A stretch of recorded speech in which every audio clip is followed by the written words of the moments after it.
Эфирде Алат Олаев. Бұл чыгарылышта Бишкек шаарындагы Энвер Гареев атындагы ботаникалык бактын тагдыры, макамы тууралуу сөз кылабыз. Анткени акыркы мезгилдерде бул бакчаны Бишкек шаарынын мэриясына өткөрүп берүү мүмкүнчүлүгү каралып келет. Ал эми жогорку кеңештин депутаттары демилгеге каршы чыгып, ал кооптуу сунуш экенин эскерткен учурлар дагы бар. Учурда ботаникалык бак тууралуу токтомдун долбоору көпчүлүк депутаттар тарабынан колдоого алынган. Эл өкүлдөрү ботаникалык бакты сактоо жана өнүктүрүү жөнүндө токтомдун долбоорун өкмөткө жиберип, мэриянын карамагына өткөрбөөнү, ботаникалык бактын каржылоо маселесин чечип берүүнү сунуштап жатышат. Азыр маселе кандай чечилди, кандай чечим туура болот? Ушул суроолорго жооп издейбиз. Суроолорубузга ботаникалык бактын директорунун милдетин аткаруучу Гүлайым Дөңбаева жооп берет. Саламатсызбы? Биздин студиябызга кош келипсиз. Бул ушул 2022-жылдын апрель айларынан бери көтөрүлүп жаткан маселе болуш керек. Министрлер кабинетинин төрагасынын орун басары барып дагы ушул ботаникалык бактын абалы менен таанышкандыгын биз массалык маалымат каражаттарынан көргөнбүз. Мен жогоруда айткандай, азыр маселе кандай чечилди? Токтомдун долбоору бүгүн даяр экен. Өкмөткө сунуш кетиптир. Бүгүн абал кандай маселенин? Негизи бул маселе мэрияга өткөрүү маселеси 2021-жылдын октябрь айынан эле башталган. Анан ар кандай талкуулардын негизинде 2022-жылдын май айында, 11-майда жогорку кеңеште каралып, токтом кабыл алынган. Өзүнүн илимий макамасын сактоо менен ботаникалык бактын каржы маселесин, статусун көтөрүү, жогорулатуу боюнча, атайын техникаларды алып берүү боюнча дагы бир топ маселелерди кароо менен ошол Кыргыз Республикасынын Улуттук илимдер академиясына караштуу эле илимий институт катары калсын деген чечим чыккан. Эгерде мэрияга өтүп кала турган болсо, эмне үчүн өтпөшү керек? Өтө турган болсо, бул демилгени колдоп жаткандар бул пикирин эмне менен мындай жүйөлөштүрүп атышат? Негизги эле маселеси ошол бүгүнкү күндөгү абалын эле себеп кылып жатат. Каралбай калган, мындай жапайдай болуп калган деген эле сөздөрдү айтып келе жатышат. Бирок чындыгында ошондой да. Ал ошо иретке келтирип келген адамдарга кызыктуу бир жакшы жерди көрсөтүш үчүн сөзсүз түрдө каржылоо маселеси керек да. Биз өзүбүзгө тиешелүү илимий иштерди аткарып, эл аралык кызматташуунун негизинде көптөгөн жетишкендиктерге жетип, биз өзүбүзгө тиешелүү көп илимий жактардан жетишкендиктерибиз бар. Анын бирден бир далили мына селекциялык иштердин негизинде мына 2022-жылы биз Акылбек Үсөнбекович Жапаровдун колу менен коюлган сапат белгиси деген дагы белгини алганбыз, дипломанты болгонбуз. Бул конкурс, республикалык конкурс болгон. Бул да чоң жетишкендик болуш керек деп эсептейм. Анан илимий жактан көп жетишкендиктер болуп, биздин институт академиянын структурасындагы илимий институт болгону менен өзгөчөлүгү бар. Ал жерде көптөгөн чарбалык иш-чараларды жүргүзүш керек. Мына ошол чарбалык иш-чараларга бизге толук кандуу каржы бөлүнбөй жатат. Ошондуктан ал жерде жумушчулардын жок болгондугуна байланыштуу, техниканын жок болгондугуна байланыштуу, иштей турган, чарбалык жумуштарды кыла турган кызматкерлер болбогондон кийин багыл мындай жапайдуу көрүнүп калып жатат. Бирок ага карабастан биз өзүбүздүн ауыз жетишинче ишембиликтер менен, өзүбүздүн күнүмдүк жумушубуз менен акырындык менен тазалап келе жатабыз. Бирок алга туруктуу каржылоо менен атайын техника керек. Биз билгенден ушул ботаникалык бак түштүк магистрал айланма жол жокто бар.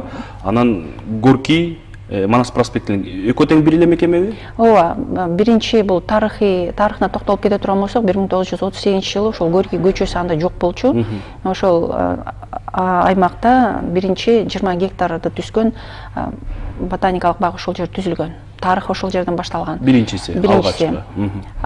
Кийин бир 60-жылдарга жакын аймакты максаттары кеңейгенден кийин, аткара турган иш-чаралары кеңейгенден кийин ошол түштүк бөлүктө 150 гектар жер бөлүнгөн. Мына ошол жерде бүгүнкү күнү көп жылдан бери бүгүнкү күндө эле ошол ишти аткарып келе жатат. Селекциялык иштер боюнча мөмөлүү бактардын селекциялык иштери, дары чөптөр боюнча, бадал дарак өсүмдүктөрдүн интродукциясы боюнча көптөгөн иш-чаралар жүргүзүп келе жатат. Негизи биздин ботаникалык бактын илимий мекеме катары 3 негизги милдет аткарат. Бул интродукция, өсүмдүктөрдүн интродукциясы Кыргызстанга, экинчиси коллекциялык базаны топтоо, үчүнчүсү биздин аткара турган багытыбыз бул билим берүүчүлүк, агартуучулук. Сіз жогоруда айтып калдыңыз, Горький көчөсүндөгү бул 20 гектар, түштүк тараптагысы 170 гектар азыр сакталып калганбы? Же Бүгүнкү күнү бизге тиешелүү документтерибиз баары түзүлгөн, сакталган, бир дагы метр эч жака кеткен жок. Көп жылдан бери жолду кеңейтебиз деген иш-чаралар болуп жатпады, бирок бизди сактап турган негизги мыйзамдарыбыз бар. Ошол мыйзамдын негизинде биздин атайын өзүбүздүн документтерибизге таянып 1 метр жери шаарга берилген жок. Биз негизи статусубуз боюнча республикалык болуп эсептелинебиз.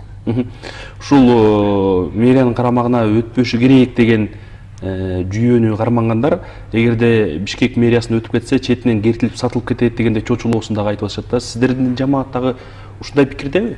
Биздин жалпы жамаат ушул маселе бул шаарга берилүү жөнүндө былтыр күзүндө башталганда эле биз Кыргызстан президенти Садыр Нуркожоевичке да кайрылганбыз. Ачык кат менен илимий макамасын сакташ керек. Бул ботаникалык бактагы болуп жаткан илимий изилдөөлөрдүн маанилүүлүгүн дагы ачып көрсөтүп биз кайрылганбыз. Ошонун негизинде болуш керек. Бизге Акылбек Үсөнбекович өзү дагы келген, Эзил Жолдубаевич дагы келген. Көптөгөн делегациялар келип көрүп, биздин аткарып жаткан иштерибиз менен таанышып, көрүп кетишкен. Бирок эмнегедир баары бир шаарга парк катары берилиш керек деген эле маселени кармап келе жатышат. Бирок биздин жамаат негизи мыйзамга эле таянып, биз шаарга өтүүсүнө биз каршыбыз. Себеби шаардын ичинде көптөгөн парктар деле бар да. Парк деген эмне? Бул өзүнүн котормосуна келгенде, бул латын тилинен алганда, байыркы латын тилинен алганда бул тосулган жер деп которулат. Парикус деп. Анан биздин ботаникалык бак илимий изилдөө институт болгондон кийин парк менен бактын ортосундагы анча-мынча окшоштуктары бар, бирок негизги аткара турган милдеттери, миссиясы, багыты такыр башка. Ошондуктан парк бул элдердин эс алуусуна ылайыкталган жер болсо, атайын түзүлгөн шарт менен түзүлгөн жер болсо, ботаникалык бакта илимий изилдөө иштери жүргүзөт. Бүгүнкү күнү биз көптөгөн ботаникалык бак арборетумдар менен кызматташабыз. Биздин өзүбүздүн дүйнөлүк биологиялык илимде өзүбүздүн ордубуз бар. Көптөгөн эл аралык уюмдардын мүчөсүбүз. Ошондуктан бул биз аткарып жаткан ишти Кыргызстанда бир дагы илимий мекеме аткарбайт. Анын үстүнө ушул ботаникалык бак түзүлгөндөн баштап эле 1938-жылдан баштап эле ошол Кыргызстандын Бишкек шаарынын калктуу пункттарын жашылдандыруусуна, көрктөндүрүүсүнө өсүмдүктөрдү сунуштап берүү. Бул өсүмдүк өстүрүүгө болот, буга болбойт деп. Ал милдетти бүгүн деле аткарып келе жатабыз. Эгерде 2017-жылы бак бадалдар боюнча атайын колдонмо чыкса, мына гүлдөр, декоративдүү гүлдөр боюнча да чыккан, биз буну маал-маал менен жаңырып турабыз. Быйылкы 22-жылда жаңы ошол Бишкек шаарын жашылдандыруу боюнча куракчылыкка туруктуу болгон өсүмдүктөрдү сунуштаган атайын колдонмону дагы иштеп чыктык. Буну эми басмага берип, атайын чыгарып, Жашыл Чарба муниципалдык ишканасына сунуштайбыз. Ботаникалык бактын бүгүнкү абалга келишинде, бүгүнкү ушул түзүлүп калган кырдаалга келишинде негизги себеп катары каржы маселесин айтып атпайбызбы? Өкмөттүн ушул шаар мэриясына өткөрүп берүүдөгү негизги жүйөөсү жергиликтүү бюджеттин эсебинен каржылоо маселесин чечүү болуп жүрбөсүн? Эгерде шаар мэриясынан өтсө, шаар мэриясынын бюджеттин эсебинен илимий макамын сактап калып, ошол эле учурда жанагы сиз айтып аткан эс алуу экөөнү айкалыштырса болбойбу деген маселе. Негизи абдан туура суроону бердиңиз. Биринчиден, Бишкек шаарынын мэриясында илимий структура жок. Илимди жөндөй турган, жолго сала турган, анын туура эмес аткарылышын көзөмөлдөй турган бөлүмдөрү жок, биринчиден. Экинчиден, бизге мэрия, азыркы мэр тарабынан түзүлгөн ошол токтомдун долбоору берилген. Эгерде шаарга өткөрүлсө эмне болот деген токтом берилген. Ошол жерде ак барактын кара сыя менен жазылып турат: республикалык бюджеттен мэрияга жылына 70 миллион сом ошо ботаникалык бакты өнүктүрүүгө, калыбына келтирүүгө каржы бөлүнсүн деп жазылып турат. Бизге ушул долбоор келгенден кийин албетте бизде суроо пайда болду. Ошол 70 миллионду шаарга бербейли, түз эле ботаникалык бакка, Илимдер академиясына которсо, биз деле бүгүн иштейбиз, элге кызмат кылабыз, илимди өркүндөтөбүз, мындай мамлекет үчүн иштейбиз деп чамырып турган кезибиз да, иштейбиз деп турган кезибиз. Каржы гана бизди токтотуп атат да. Ошол каржыны түз эле бизге берсе, албетте биз деле көрүүчүлөргө, эс алуучуларга жакшы бир чөйрөнү көрсөтмөкпүз. Ошол кичинекей каржы менен деле биздин бакта биздин илимий кызматкерлер, чыныгы мекен патриотторду айтам, себеби алар ошол кичинекей каржы менен дагы абдан көп иш чаралар жүргүзүп келе жатат. Биз өзүбүздүн бакта гана эмес, ошол илимий жетишкендиктерибизди Кыргызстанга да жайылтып жатабыз да. Мына 5 жылдан бери атайын долбоордун негизинде түштүктөгү фермерлерди питомник түзүү, мөмөлүү бактарды өстүрүү боюнча үйрөтүү семинарларын өтүп келди. Анын негизинде атайын эмгектерди жаралды, аларды тараттык. Мисалы, Ысык көл областына мөмөлүү бактардын бактериалдык күйүк оорусу боюнча дагы областтык деңгээлде чоң семинарды өттүк. Айыл чарба министрлигин чакырып, биз уюштуруучу болуп бердик, аны өткөрдүк. Анын негизинде биз бактериалдык күйүк боюнча дагы эмгек жаралган, бизде ал изилдөөлөр да болуп турат.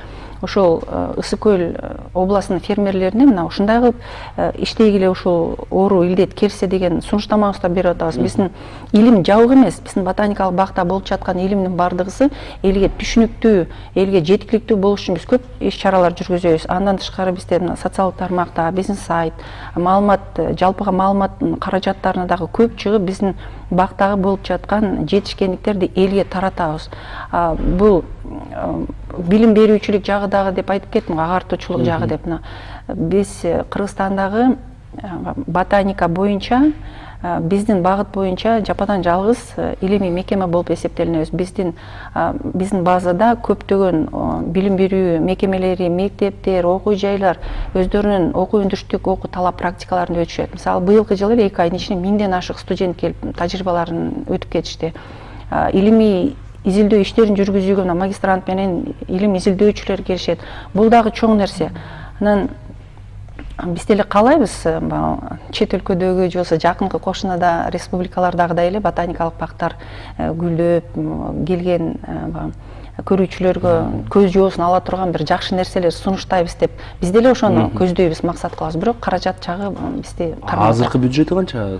Же болбосо сиздерге каралып аткан акчанын көлөмү канча азыр? Акыркы 5 жылдын ичинде 9 миллиондон 19 миллионго чейин эле көтөрүлдү. Бул жылына? Бир жылга, ооба. 15 миллион сом. Мисалы, бир жыл 9 миллион, кийинки жылы 11 миллион, бирде 12 миллион. Акыркы 2 жылдын ичинде гана ирригациялык системаны иретке келтирүү максатында бир астан акча бөлүп атып, 10 миллиондон деп мындай бөлүп жатат. Бирок жалпы мисалы 2023 жылга биздин жалпы бюджетибиз 153 миллионду түзүп атат, 153 миллионго жакын. Себеби анын ичинде 115 миллион ирригациялык системаны оңдоп капиталдык ремонттон өткөрүү долбоордун суммасы кошулуп жатат. Биздин өзгөчөлүгүбүз бул илимий мекемеден тышкары биз чарбалыкта жумушту көп аткарабыз да. Ошондуктан жумушчулар, агроном, агротехниктер, атайын техника болуш керек. Илимий кызматкерлер өзүнүн жумушун аткарып жатат. Бирок чарбалык жумушту өсүмдүктөрдүн бул тирүү организм да, анын карай турган дагы атайын кишилер керек да. Сугат системасын курган күндө деле аны эксплуатация кыла турган атайын адистер дагы керек да. Мына ошол нерселердин баардыгын эске алуу менен биз каржы министрлигине кошумча штаттык бирдиктерди дагы сурап жазганбыз. Азыркы штаттык бирдиктер канча? Бүгүнкү күнү жалпы бизде баардыгын кошкондо 64 кишибиз. Анын ичинен бир гана жумушчубуз бар. Бирөөсү Бишкек шаарында бир жумушчу штаттык бирдик. Бул Нарын шаарында да биздин филиалыбыз бар. Толуу шартта өсүмдүктөрдү интродукциясы боюнча да ал жерде илимий байкоолор болуп турат. Бир жумушчу 170 гектарга эмне жумуш кыла алат эле. Негизи норма боюнча ар бир гектарга 2 жумушчу болуш керек. Ошондо эгерде чындап ботаникалык бакты өнүктүрөбүз, көрктөндүрөбүз, бул биздин Кыргызстандагы, Бишкек шаарындагы туристтер үчүн өзгөчө бир кооз жер болот деген чындап көздөгөн план боло турган болсо, анда каржы, жумушчуларды, техниканы бөлүш керек. Анан эң негизгиси илимий статусту сакташ керек. Өзгөчө коргоого алынган аймак катары ботаникалык бакты сакташ керек. Бул жана сиздин сурооңузга да кошумчалап кетем. Бул мэрияга өтсө эмне болот деген суроо көптөр берет. Бул мэрияга бериле турган болсо, бул ботаникалык бактын жок болуп кетүүсүнө, жашыл зонанын деги эле жок болуп кетүүсүнө бул биринчи кадам болот. Анын статусу өзгөрүлсө, экинчи кадамы бул мэрияга баргандан кийин ал биздин ботаникалык бактан эмне калат, ал чоң суроону гана туудурат да. А эгерде ушул мэрияга өтүп кала турган болсо, нарындагы филиалдын тагдыры кандай болот? Бул маселе каралганбы?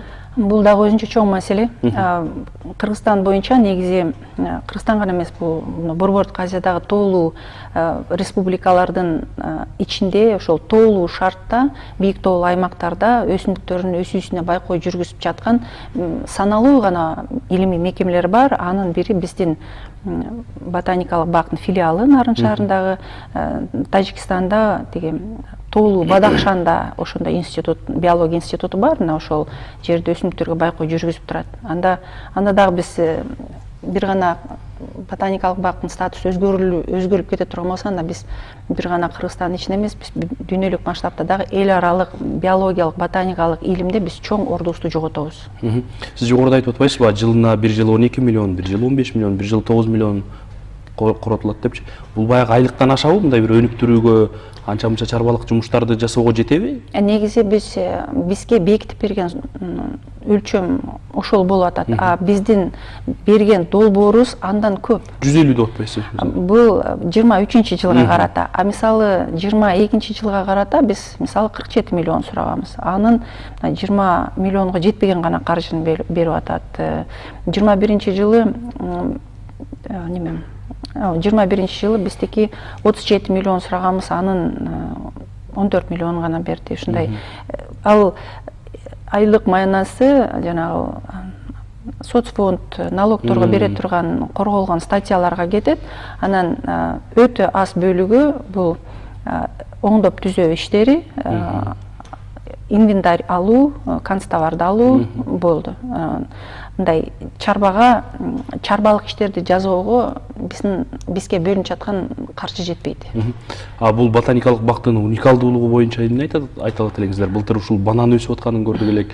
Мындан башка да мындай бир сиздер сыймыктана турган уникалдуулугу, деги эле мындай чөлкөмдөгү аймактагы уникалдуулугу боюнча коңшу мамлекеттерде барбы мындай ботаникалык бак? Ботаникалык бакта, биздин ботаникалык бак Орто Азиядагы эң чоң аянты боюнча, коллекциялык фонду боюнча дагы эң чоң. Бизде 6000ден ашык ар кандай өсүмдүктөрдүн түрлөрү, сорттор, формалары коллекцияда катталган.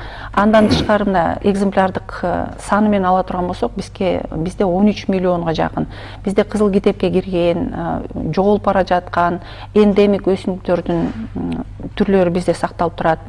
Урук фондун түзгөнбүз, генобанк деп коет. Мына экспедицияларга чыкканда же болбосо чет өлкөдөн биздин кызматташыбыз бар. Мына ошол кызматташуунун негизине келген өсүмдүктөрдүн уруктарын ошол генобанкка сактайбыз. Бизде бул тропик жана субтропик өсүмдүктөрүнүн коллекциясы чогулган оранжереябыз бар. Мисалы кактустардын эле 250ден ашык түрү бар. Бул өтө чоң коллекция деп эсептейм. Биздин баягы биринчи интродукция болуп атса, өсүмдүктөрдүн экинчиси коллекция дегенден кийин биз Кыргызстанга ошол биздин ботаникалык бактын базасында жалпы бир гана Кыргызстан эмес, дүйнөлүк флоранын өсүмдүктөрүнүн өкүлдөрүн алып келип, биз ушул жерге өстүрүп, адаптация кылып, анан жашылдандырууга мүмкүн болгон өсүмдүктөрдү сунуштама кылып беребиз. Көбүн биз мындай коллекция кылып топтоп көрүүчүлөргө сунуштайбыз. Мисалы экскурсияга бизге абдан көп элдер келет. Азыр Кыргызстан булуң бурчунан келет. Анткени азыр массалык каражат маалыматтарына көп берилип калбады. Ошол эле бананды, грейпфрутту, анарды, кант тростнигин көрөбүз деген, башка өсүмдүктөрдү көрөбүз, пальмаларды көрөбүз деген топтор абдан көп келет. Анан биздин жетекчилерибиз кээде айтып калат, кээде эмес, такай эле айтып келе жатат, ботаникалык бак жабык, ботаникалык бак ачылыш керек, көрүүчүлөргө, шаардыктарга ачылыш керек деп айтып келишет. Бирок мен белгилеп кетет элем, биздин бак элге ачык, биз жабык эмеспиз. Башка маселе, биздин Кыргызстандагы өзгөчө коргоого алынган аймактардын бардыгына эле акы төлөп кирет. Алардын өздөрүнүн кирүү режими бар. Убакыт сааты менен киришет, бейчеки кирүүгө болбойт. Мына биздин дагы Горький көчөсүндөгү дендрарий корукка мына ошондой эле режим менен кирет. Калган Акынбаев көчөсүндөгү оранжереяга, элдер оранжерейга 5:30 чейин киришет, эртең мененки 9-тан баштап. Акунбаев көчөсүндө бир жагынан тилекке каршы ачык. Тилекке каршы дегеним анткени эгерде кургоо болгондо, ал жерде кургой турган тармак жүрсө, служба жүрсө, анда бизде болуп жаткан өрт кырсыктары, бейбаштыктар, биздин имиджибизге терс таасирин тийгизген кылмыш окуялары, ошолору ал жерде катталбайт эле.